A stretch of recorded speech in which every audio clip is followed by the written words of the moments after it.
Are some of you new to Alignment Week endorsements? Is this the first time for anyone? This is my first time. Okay. I've done it before. Okay. I've done it before. Yeah. So the way that this typically goes is we're going to ask each of you to introduce yourself, talk about your campaign a little bit, what the key issues for you are, kind of give your short 1 to 2 minute pitch on why we should endorse you and why voters should vote for you in the election. And then we'll have a number of questions to kind of try to draw out distinctions between you as candidates, so that we can, figure out where we should land on the endorsement. We don't promise equal time just because there may be lines of inquiry with one candidate that we want to pursue more in depth.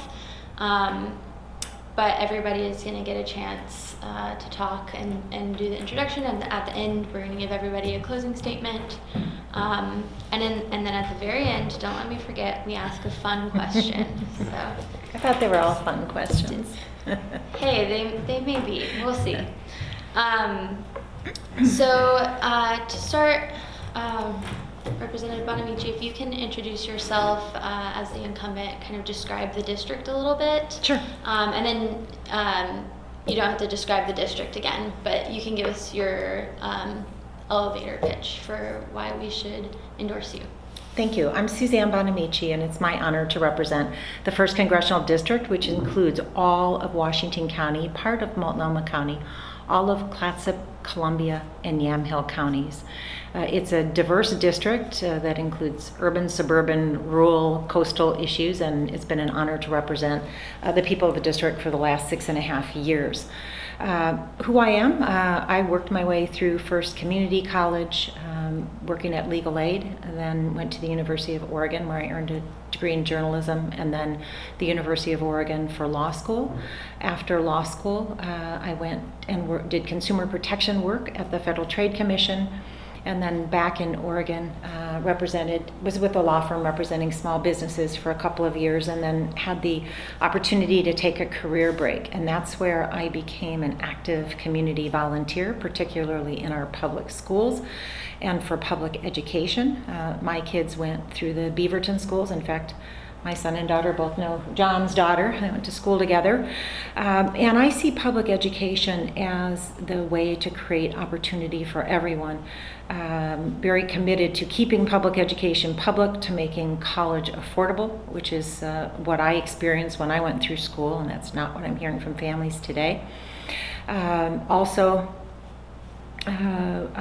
want to respectfully request your endorsement, because over the last 6.5 years I have been able to accomplish quite a lot as a member of Congress, even serving in the minority party. Built relationships and been able to rewrite No Child Left Behind, pass the Older Americans Act to help our seniors, and also to, even in this Trump administration, been able to get some things done in addition to resisting so many parts of what the Trump administration is doing, been able to pass great career and technical education legislation, legislation to help clean up marine debris as the co-chair of the Bipartisan Oceans Caucus, and many other accomplishments that I want to continue. If honored with re-election, I'm going to work to create a better future for the people here in Northwest Oregon. The economic recovery is helping some, but there are still too many families who are struggling paycheck to paycheck. With disparities, we need to, number one, address the healthcare and make sure healthcare is affordable and accessible to everyone, including people with pre-existing conditions. We have a lot of work to do to lower the cost of prescription drugs. That's something that I'm committed to working on as well. We need to have robust investments in infrastructure that'll put a lot of people to work, and also rebuild our roads, our bridges, our transit, rural broadband, and that's going to be very good for Northwest Oregon. I'm really excited about the places like the Oregon Manufacturing Innovation Center in Columbia County. I helped to secure $3 million from the Economic Development Administration to build this Oregon Manufacturing Innovation Center in Columbia County that is a workforce training place for advanced manufacturing that also is going to have research and development. I was able to help secure funding for the Beaverton Public Safety Center to clean up a brownfield to rebuild their new center. Lots of accomplishments in helping the district. Finally, we need to as a member of Congress, we need to make sure we are providing oversight of this administration. There are many places, a long list of places where Congress has not been doing the oversight it should be doing. We have our checks and balances, and those need to be working a lot better. From the horrendous zero tolerance policy where this administration took babies and children out of the arms of parents, and now there's a report saying that was very poorly handled to the Environmental Protection Agency, to the Department of Education, and to the really culture of corruption in this administration. We must provide more oversight. I know my constituents are concerned about that, as well as I am. I do town hall meetings, live town hall meetings across the district. I have since I got elected. I average one a month in the urban and rural parts of the district to hear directly from my constituents. I'm committed to continuing that as well. So again, I hope to earn your endorsement for the 1st Congressional District. There's still a lot of work to be done to create a better future for Northwest Oregonians. And your party affiliation? I'm a Democrat. Okay, let's go to her. Okay. My name is Drew Leda. I have the co-nomination of the Libertarian and Green parties. I'm running a literal third-party ticket. A great deal of the concerns I hear from people across the district when I'm knocking doors or visiting businesses is, as Congresswoman Bonamici addressed, the culture of corruption. That is one of the biggest complaints I hear from people, and it is one of the biggest intolerances that I have as someone who deeply respects the rights of other people, even if their choices differ from mine. And it's kind of become a culture of excess on top of corruption. It seems that where restraint would find itself more valuable than any other place would be in the halls of our legislature, especially at the national level. I'm running because I believe the current Congress has abdicated its duty. I believe that the wars in Afghanistan, certain acts that came around at that time, like the Patriot Act, they still haven't been fully reconciled with the will and consent of the people of the United States. And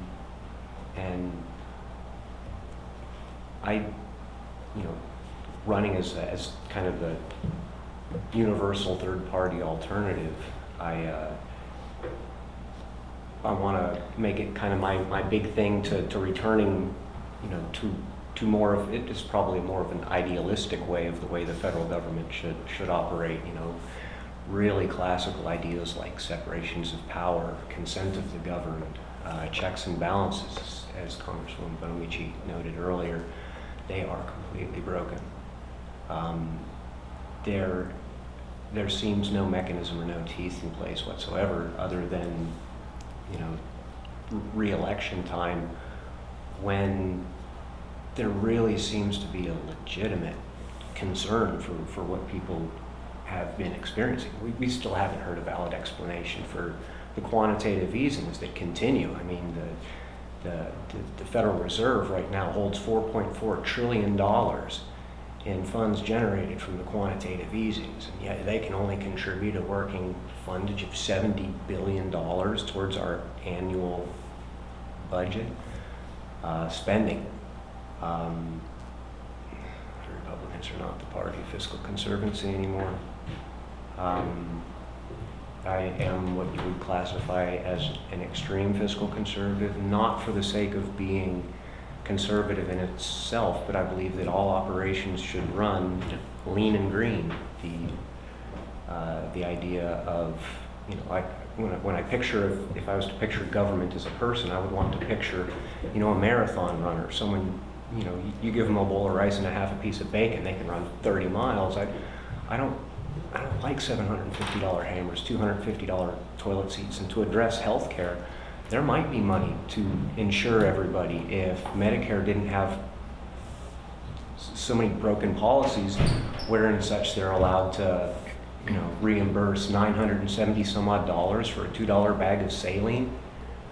We have plenty of money. We don't need to raise taxes. We just need to strip these sweetheart deals and under the table handshake things that certain people get and certain people don't, and level the playing field. Make sure that opportunity exists in an open format rather than being fairly closed off and regaled to those in the know. I come from northeastern Ohio. I spent some time growing up there. Our congressman, James Traficant, was widely known and for some reason constantly reelected, even though he was bitterly corrupted. So that's probably my biggest angle, but other than that, my biggest things are ending the wars, bringing the troops home, or having the rest of the Congress voted up or down. It's been longer ongoing than all the, you know, both the world wars, Vietnam, I think in Korea combined.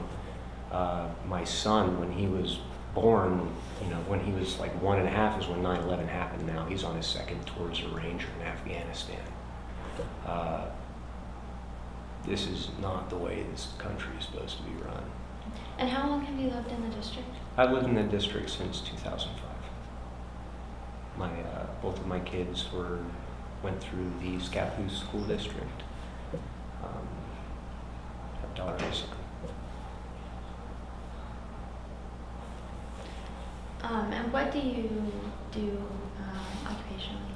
I'm self-employed. I've been a consultant, technical writer most recently. Previous to that, I was in commercial diver and offshore marine construction. Ended up kind of getting pulled into the estimating office there, kind of almost against my will. I was quite happy in the field, and then Hurricane Katrina and Hurricane Rita hit, and was responsible for all of the gross remediation efforts. You know, I think we ended up with $1 billion backlog in work, just trying to get the oil field sorted out after those storms came through and tore everything up. And ever since then, because doing contracting with oil companies is kind of adversarial, I got to be known as having a really keen eye for, what would they tried to slip into this one? No, it's off to legal it goes, and kind of the word got around, and hey, if you want someone to look over paperwork for something smells funny, it's this guy. So it's kind of that troubleshooter. In the commercial diving industry, the answer is always the same. If you do something wrong, someone dies. So I just try to attach that same level of importance to everything I do, because I mean, especially in the halls of Congress, you make a bad decision, people die. You know, you have people defending our country that die overseas because you don't have a Congress that's willing to exercise its restraint. You have people that are lacking social services. I'm not your typical libertarian, abolish everything. But I am the type of libertarian that says, audit the heck out of everything, and if anything's found wanting, it either gets improved or it's made to go away. It's, once again, those old classical ideas of transparency of government. Sure. Let's shift gears. Give your opponent a chance to introduce himself. John Verbeek. I'm an immigrant from the Netherlands, the old Amsterdam, not a new one. I've been in Oregon for 25 years, and when I became a citizen and I only saw one name on the ballot, I started running because I want people to have choices. And I find in this congressional race, my focus is on constitutional rights.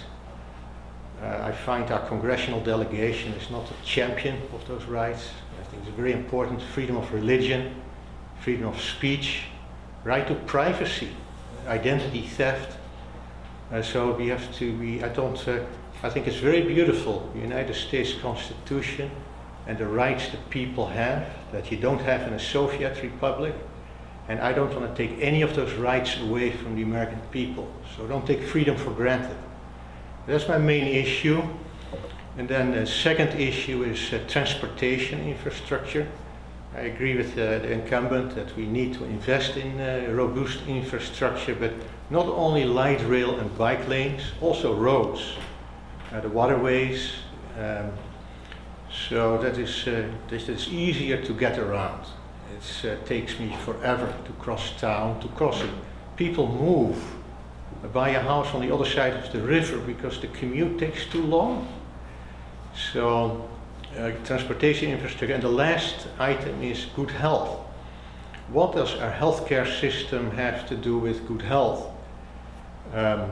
There's too much focus on medication. And when in college, I met American exchange students, and the chemical intake of chemical products is just astounding to me. Also, older people, the average pills they take, it's just, I think we should focus more on good health, nutrition.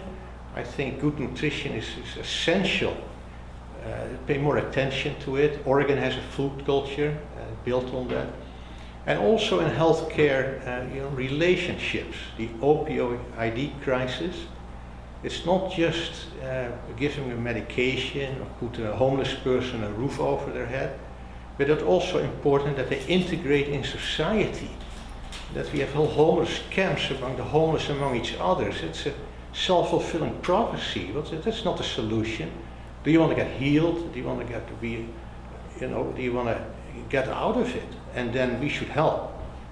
But there's more room for personal responsibility. So good health, transportation issues, and freedom. And what's your educational background and what do you do for work? I have a financial background, always been in banking, life insurance. And I did my college in Holland and then a graduate degree from a university in America. What university? The University of Georgia, MBA. And you moved to Oregon 25 years ago? Yeah, well, I never planned to be here. I thought Oregon was the end of the world, but I met an Oregon girl in New York, and Schumer became senator that year. I met my wife, and she was from Oregon, and here I am.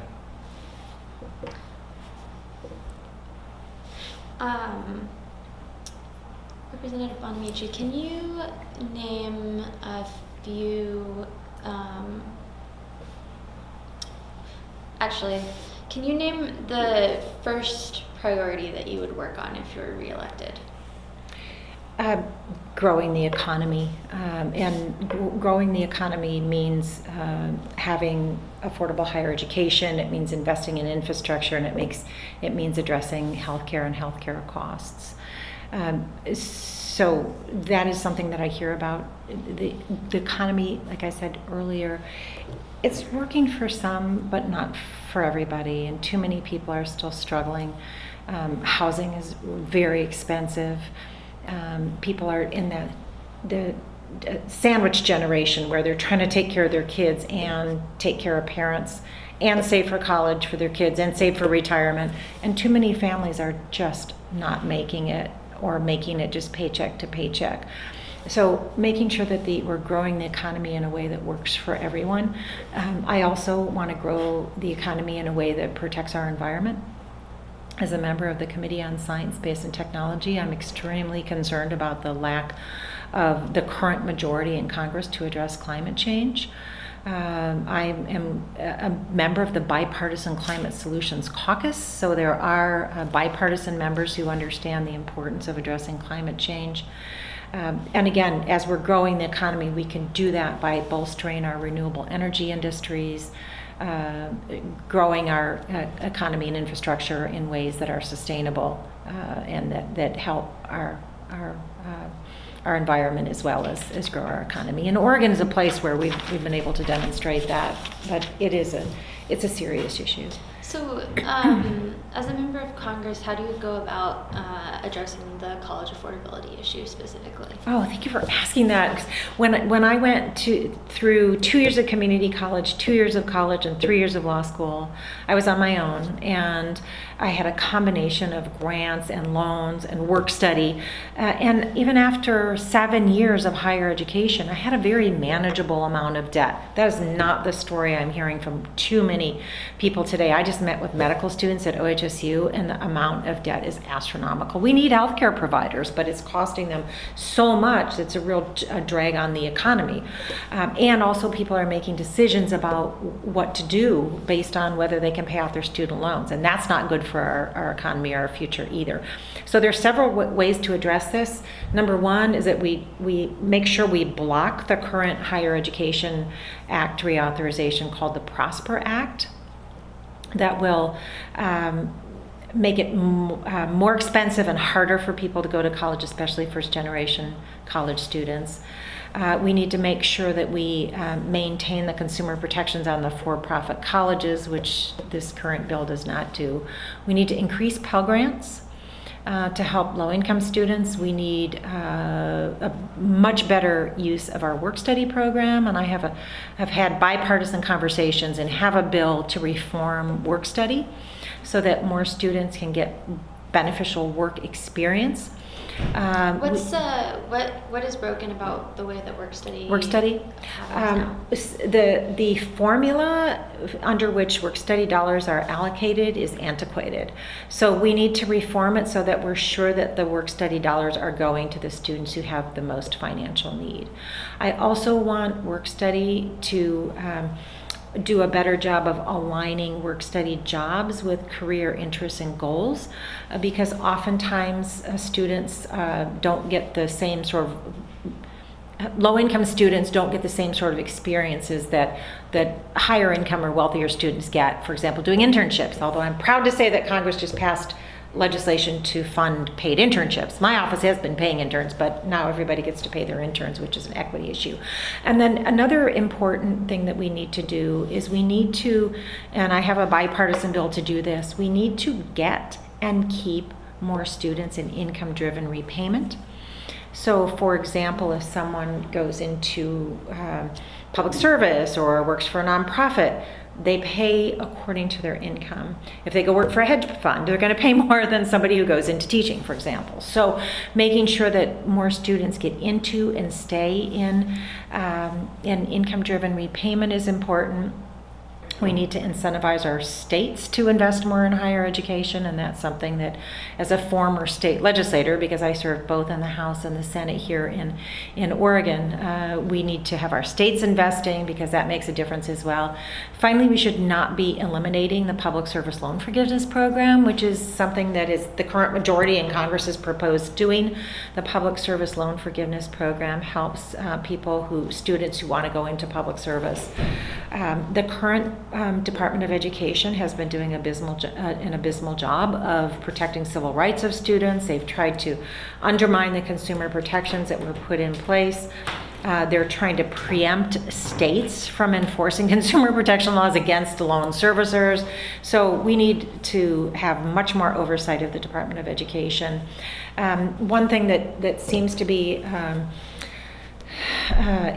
popular, but for some reason we haven't been able to get across the finish line because the Republicans can't find a way to pay for it, is letting students refinance their student loans to lower interest rates.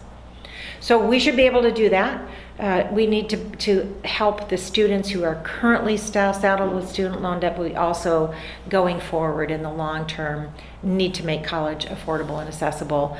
Education is a very good investment. It requires some long-term thinking, but it's a very good investment because when people are educated, they can contribute to our economy. We spend less on safety net services, less on the criminal justice system, less on healthcare costs. And so it is a good investment to make sure that people can get a good education. And I also want to mention I know I mentioned the Career and Technical Education Bill. We need to make sure that if people, I mean, there are students going through school right now who don't want to go to college or don't see college as the right fit for them. I actually myself took a break after high school. I didn't know what I wanted to do. And I worked for a few years and then decided to go to school. We need to make sure that everyone going through our K-12 school system knows that there are options available for them, whether it be through apprenticeships, and I have a bipartisan apprenticeship bill to get more people on the job training and the support services they need during that training. That's why I support great programs like the Oregon Manufacturing Innovation Center, where we have job training available for the jobs that are in our communities right now. So it's not a one-size-fits-all world. I'm a big supporter of higher education, but if that's not right for someone, we don't want to send a message that there isn't a place for them in our economy. There's lots of good jobs in the trades, and we need people to do that kind of work as well, so we need to have those job training opportunities for them. Do either of you want to respond to any of those positions on education? Is there anywhere in particular that you differ? Well, on education, what I would say is that the whole college world in America is really very beautiful. It's very diverse, many different types of colleges. And its success is, I think, because of the GI Bill. So the government gave the money to the student, and you could pick the colleges. And then the colleges had to compete for the students, and prices were low. Something happened with that system. Now you have to ask the school for money, and the school will get you the loan. So I'd like to look into ways to go back to that other system with more competition in the education world. And then also I'm concerned about the lack of academic freedom in the colleges. Diverse thought should be stimulated and not quenched. So those are two issues on education I think are that I like to pay attention to. Is there a specific example of academic freedom being threatened that you would point to? Well, for instance, if a different a candidate with different political view is booed or cannot speak. Is there a specific at instance? the University of California in Berkeley, speakers are prohibited from coming. There's violence. Well, what speaker in particular are you thinking of? That are conservative. Is That there have different thoughts. is there a specific instance or individual? There have been. Yeah. Who? I cannot mention one now.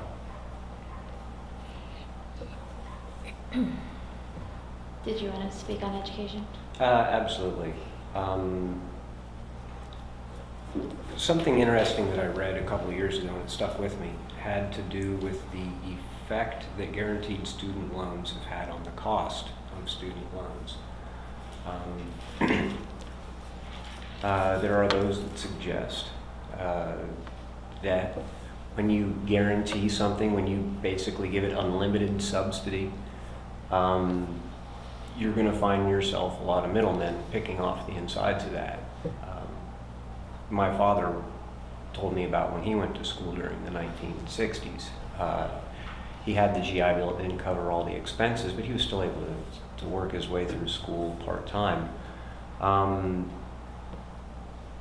It isn't quite the same anymore, as John was mentioning earlier, and the costs for higher education have ballooned exorbitantly compared to the national mean of most other sectors in it.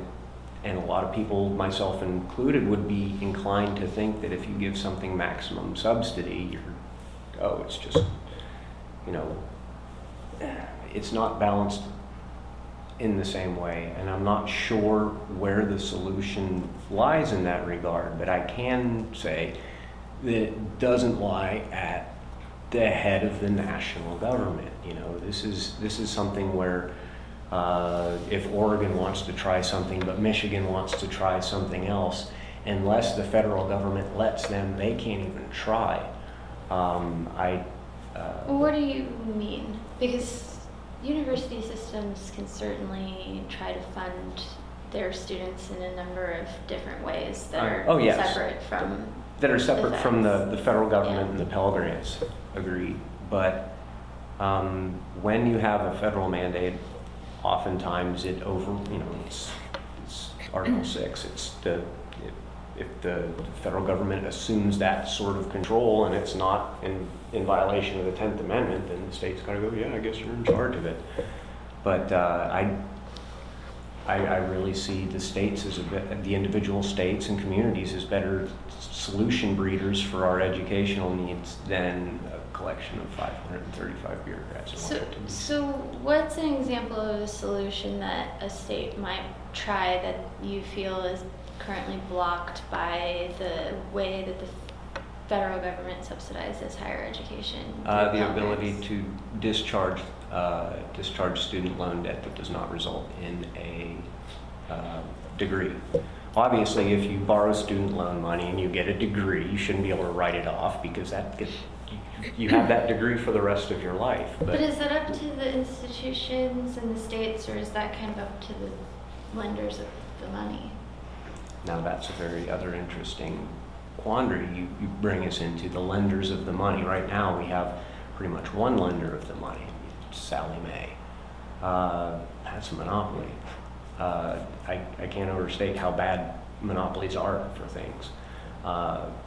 Imagine if, oh my goodness, some other institution was allowed to compete with Sallie Mae to do student loans. Just loosen the grip that much.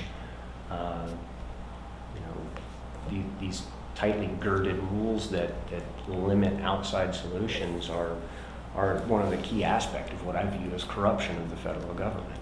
The federal government should exist to protect the rights and liberties of the people and when possible, expand them. That's good government. Anything past that, I kind of tend to view as a slippery slope because of how it operates. Once you slip a 20, to the government, you might get, $1 and some change back. They're very bad at saying, okay, we don't need that power anymore. Can I respond to Yeah, a couple go of ahead. points? First, I absolutely agree that there should be free speech on college campuses. In fact, we just had a hearing about that in the Education and Workforce Committee, and the point that I want to make about that is the Trump administration has not been enforcing civil rights and making sure that our communities are safe. When you have African American students being killed on college campuses, when you have things like what happened in Charlotte, it starts at the top with this president and the way he treats minorities and women. We need to make sure our college campuses are safe, but we absolutely support, and I absolutely support, free speech on college campuses. I think what Drew might be talking about with it when he mentioned writing off debt, there was a rule put in place in the Obama administration that dealt with for-profit colleges, and it was a very important rule because oftentimes what was happening with these unscrupulous for-profit colleges is that they would go out and look for potential students, particularly targeting veterans, get them into these job training programs, and then they'd realize at the end of the course of study that they didn't have the skills they needed to get a job. So there's gainful employment rules that were put in place to make sure that if these students were going to these for-profit colleges, and this is much more of a job training than higher education, but they had to be able to get gainful employment with using the federal money to go to those schools. This administration under Secretary DeVos is getting rid of those rules and also wants to I mentioned before, preempt states from enforcing consumer protection. So I'm very concerned about the lack of oversight of these for-profit colleges, especially with federal money, especially with targeting our veterans who use that. So Secretary DeVos changed those rules, and that's unacceptable because if somebody's using federal resources and spending the time, they should be able to get gainful employment if that's in fact what they're in for, a job training program. Let's talk a little bit about healthcare. Mm-hmm. Yeah. Can you name a couple of specific changes that you would be looking to make? Sure. First, I think I want to, big picture say that our healthcare system in this country is way too expensive and way too complicated. We can do better. This is the United States of America. We have the resources, we have the opportunity to fix a very broken system. I was not in Congress when the Affordable Care Act passed, but when I speak with my colleagues who were there, it was at the time the best that they could get over the finish line.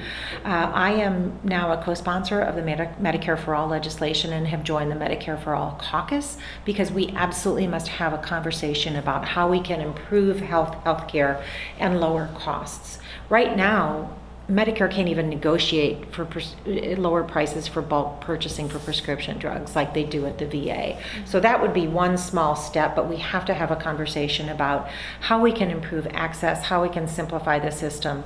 Under Medicare for All, some people say single payer, private providers, but with a simplified payment system. Right now, it's so challenging. I speak with people. I just spoke with a group of people here in Oregon who either they or someone in their family has diabetes. They spend so much time and energy and effort just trying to negotiate with insurance companies, hours and hours on the phone. I myself went through that 2 years ago when my stepfather was diagnosed with terminal cancer and trying to negotiate what was covered and was this place emergency room where he went in his network, and why were they going to do brain scans and radiation on a terminally ill patient. And my point is that it is way too complicated. People spend way too much time, and healthcare providers spend way too much time navigating the system, filling out paperwork. We need to find a way to improve access to healthcare, to make sure that everyone has healthcare, and that it is simpler to access and more affordable. So how do we do it? Well, we need to explore Medicare for All and look at a single payer system to simplify it. How realistic do you think it is to get legislation like that through? This year? Not very.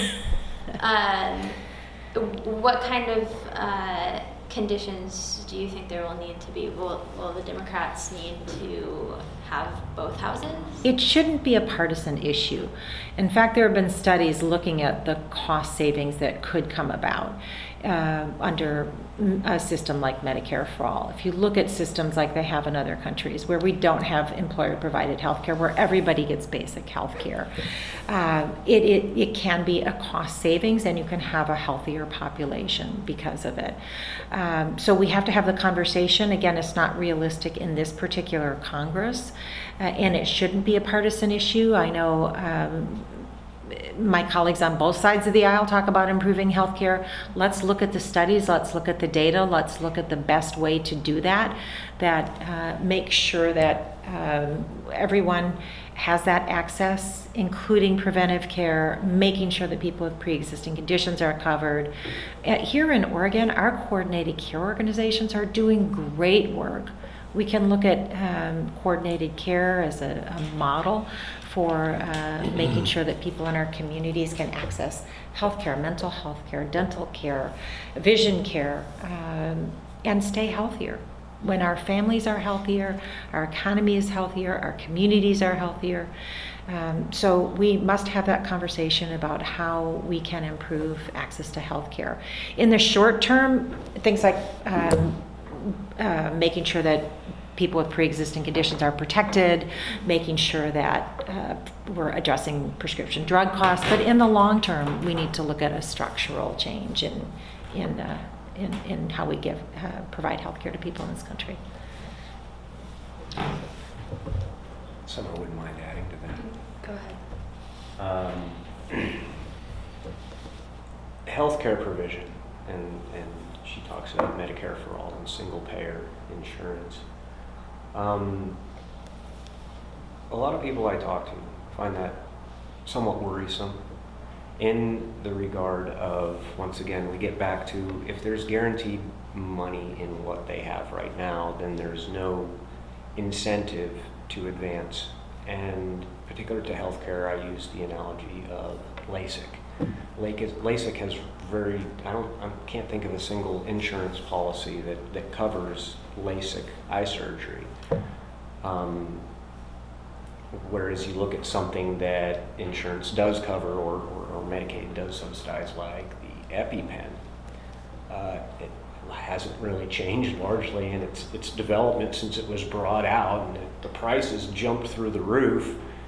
Well, aren't you comparing apples and oranges though? Like insurance covers eyeglasses. It does contact cover eyeglasses, lenses. but with the LASIK, what you have noticed, like LASIK during the 70s and early 80s cost $2,000, took you out of the loop for a couple days. Now it's an outpatient procedure that takes 20 minutes, and they use robots and lasers because they either had to make it work in a cost-effective fashion or there was no subsidy money in it for them. They either had to improve the product to where it was market viable on their own, or they were dead in the water. And I think a lot of the times when the government steps in and mandates a subsidy in a lot of regards, they're mandating that stays in place as long as the subsidy does. There's very little incentive for private commerce to say, hey, we're gonna go out and do this new thing, and it's gonna cost us tons of R&D money, put a burden of risk on us for anybody that might get sick from it when we actually release it. Or we could just kind of do the same thing, change a half an ingredient every couple of years to keep our IP current, and we're golden. It's worrisome to me, once again, when you mandate things stay the way they are, or you mandate that this is the one-size-fits-all solution. All the other possible solutions are just basically at that point null. Healthcare should be about the care of health. Doctors should be in charge of healthcare. Nurses, people actually providing the healthcare should be in charge of it, not insurance companies. I've spoken with some people who have even gotten so disgusted, and healthcare providers have gotten so disgusted with the model of, you got to contend with all this bureaucratic insurance stuff that actually ends up eating up, what was the statistic he gave? It was ridiculous. 20-some% of all of his practice's time was spent just dealing with insurance stuff. And he was, wishing that he could kind of go back to an older school model of more of a direct care where, imagine this, the doctor's primary way to get paid was to cure people. And that's another thing that I don't think anybody's bringing up, is we really need to look at the ethical quandary that exists between shareholder primacy laws and health care. Because as long as the current current shareholder primacy laws as it pertains to healthcare exist, example, company comes out with this treatment, okay, we can give this to people and rent them their health for the rest of their lives. Or they can take this one pill and be cured forever. Shareholder primacy law basically says that unless the company pushes that treatment for as much as they can and hides that cure, they're in violation of shareholder primacy law, because treatments are much more rewarding than cures. When's the last time healthcare cured anything? I think, I'm very grateful for the high level of healthcare in America. But the theme of tax and provide, I want to get away from that a little bit. The problems we have with billing and an expected bill and not knowing what it costs, that's the role of government, to make that very clear. And that the government is more of a referee. In football, you don't see the referee running with the ball. So that's what we see in healthcare. The government plays way too an active role in healthcare. They should step back and create more competition among the providers. The head of the FDA did a survey, and he said, if we want to bring the cost of medication down, we need to have 3 providers, 3 sellers of that medication, in order to, otherwise prices go up. That's what the studies indicate. So often for certain medications, there's only 1 or 2 providers, And so I see in healthcare the problem is the same as in education. Follow the money. If the money goes more to the patient and less via the provider, that creates more competition, and then everybody wins, and then we can preserve our good healthcare system. But if we tax and provide and let the government do it, it only gets worse. One thing that we typically like to do is ask for an example that shows a little bit of independence. Can you give an example of a time when you have gone against the party? Sure. I represent a very trade-dependent district, and during the negotiations over the first 5 years that I was in Congress, I traveled around Northwest Oregon and spoke with our businesses and with our friends in labor, and I ended up supporting the Trade Promotion Authority bill that set out the terms for what a good trade agreement would look like. I was one of only, I think, 24 Democrats who supported that. I look at what's good for the district I represent, the people I represent. And if it's, I don't care whose bill it is, if it's policy that helps the people I represent, I'm happy to support it. And if it doesn't, I don't. So in that particular instance, it was not necessarily a popular vote for a Democrat, but it was the right thing for the district I represent. Mm-hmm. And when you were here in May, I think we talked a little bit about cannabis regulations. Do you foresee any changes on the federal level that could come up to push back kind of on the Jeff Sessions Department of Justice? As long as Jeff Sessions is here, it's going to be challenging. However, we have built growing support for dealing with the banking regulation, getting cannabis off schedule. So I think there's been, I think, the broadest support for banking. But as you know, in this particular administration, with this particular attorney general, it's going to continue to be challenging.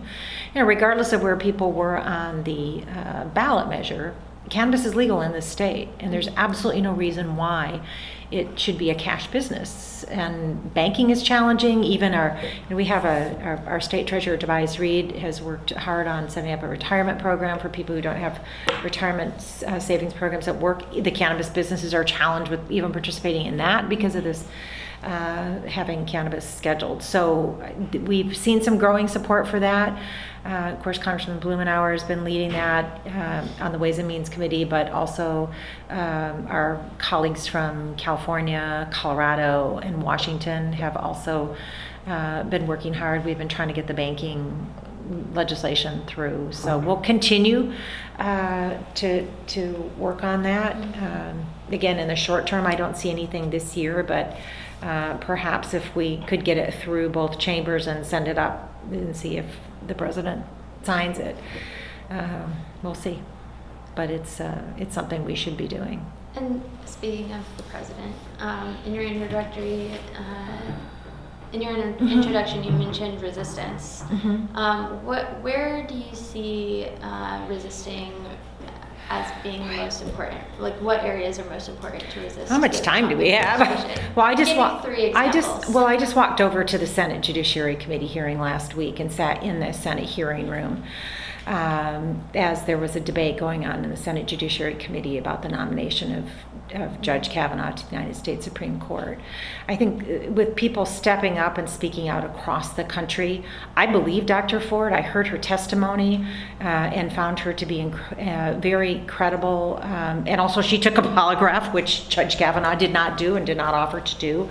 But even for those who have doubts about that, the temperament that he showed in that hearing he was angry and belligerent and partisan, was inappropriate for a Supreme Court justice. So people speaking up across the country right now about this Supreme Court nomination is critical. People speaking up about access to health care is really, really important as well. And then finally, immigrants and immigrants' rights, and the way this administration has ignored what our country has stood for as a country that welcomes immigrants and refugees. And I went down to Sheridan and visited the asylum seekers who were incarcerated there. I've spoken out. In fact, I just this morning signed on to a letter calling out this administration on this new tent city where they're sending thousands of children to be in tents without access to health care, without access to education, without access to legal counsel. So calling out, those are just 3 examples, but there are a lot more, and I mentioned EPA, Department of Education. This EPA, we got people speaking out and calling Administrator Pruitt, calling him out on his activities, got him dismissed. Now we have a former coal lobbyist running the EPA, which is they're not doing the job they need to be doing to protect our clean air and clean water. I went to the EPA and testified against a rule that would limit the consideration of a lot of data in making decisions. Decisions at the EPA should be based on science, and Congress should not be restricting, and a rule should not restrict what data they can consider. So speaking out on those issues, speaking out on the attempts to privatize education, there's a lot of places where I've been there calling them out, calling for accountability, calling for oversight hearings. Secretary DeVos has been to the Education Committee 1 time since she's been Education Secretary. And we had, I think, maybe 4 minutes to ask questions. That's it in almost 2 years, 1 time. Calling out the places in the administration that where there's a culture of corruption, calling on preserving the Mueller investigation, and making sure that is proceeding to get all the information that we need about what this administration is doing and has done in the past. I'm a plaintiff in one of the emoluments lawsuits, and that is proceeding. So doing all I can to express the concerns I've heard from constituents. We've had 3 times, between 2 and 3 times as many people coming to town hall meetings, writing, calling, emailing our office to express concerns. So I am their voice, and I've been doing what I can to express their concerns about this administration, which I share. So we're just about out of time. So I'm gonna let each of you make your kind of closing argument, 30-second elevator pitch on why we should endorse you and why the voters should vote for you in November. And let's go in the reverse order that we did introductions. John Verbeek, and vote for me because I am against Oregon as a sanctuary state. And I will vote for the United States-Mexican-Canada trade deal. I want Congress to be a co-equal with the President, but we have to be cooperative. And so that's good for jobs. And vote for John Verbeek. Thank you for your confidence. Well, I was in the middle, so my position didn't change at all. If you're doubtful that anything that either of the 2 major parties are peddling this go around, once again, I'm the third party alternative. I have the pre-qualifications of having the deepest disdain for lobbyists possible. I come with the benefit of, if elected, I will walk up to the minority whip and tell him he's in my chair. I will fight endlessly for 10th Amendment issues such as Oregon's legalization of cannabis. I will fight endlessly with people like Jeff Sessions who think that they get to violate Article 6 of the Constitution and come in here and tell us how we can follow our own laws. I will use it as the third-party bully pulpit. I will tell everybody's secrets because I think they're dirty, nasty, and disgusting. I have an extremely clear-cut vision of what a representative for the public should look like. And their door to the public should always be open. And you should you should be able to tell which lobbyists walk through their door because they should be lying in reverse order outside their window.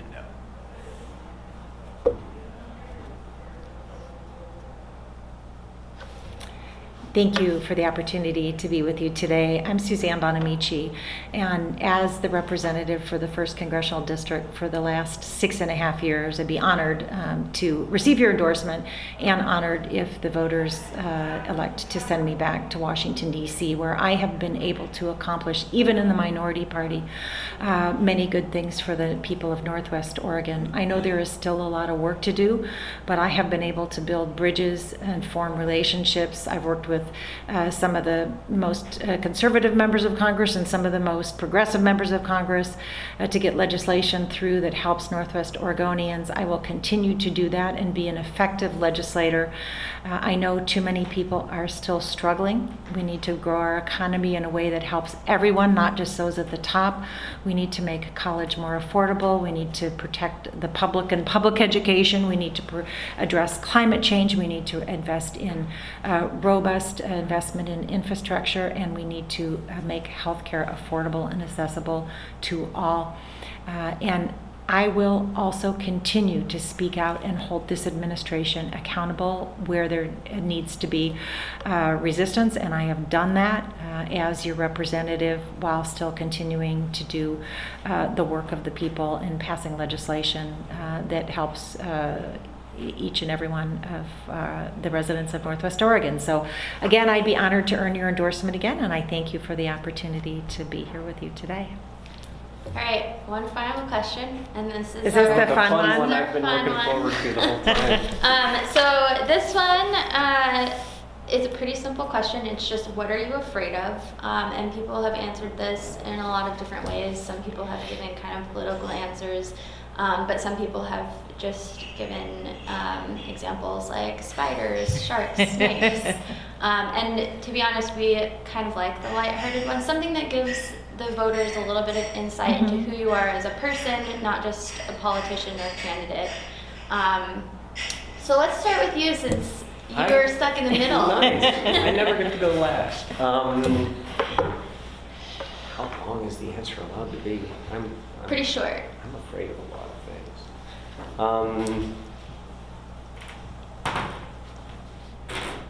God, now I gotta prioritize them. Or what are you most afraid of? Most afraid of? Losing my self-ownership to someone that doesn't like me as much as I do. Or anybody else losing the same.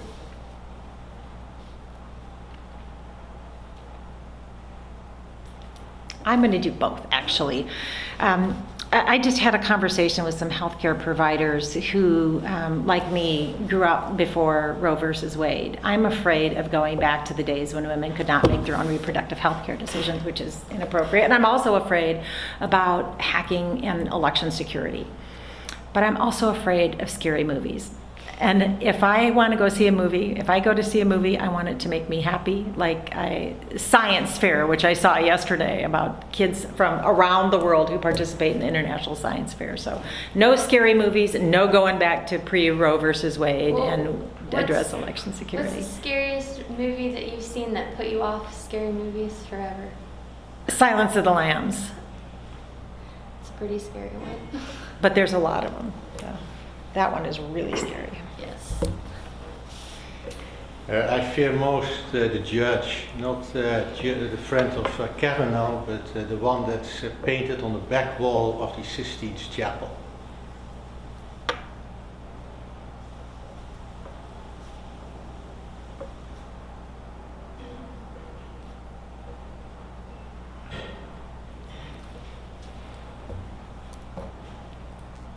All right. Thank you. Thanks so much. Well, I don't know where. Yeah, we're done.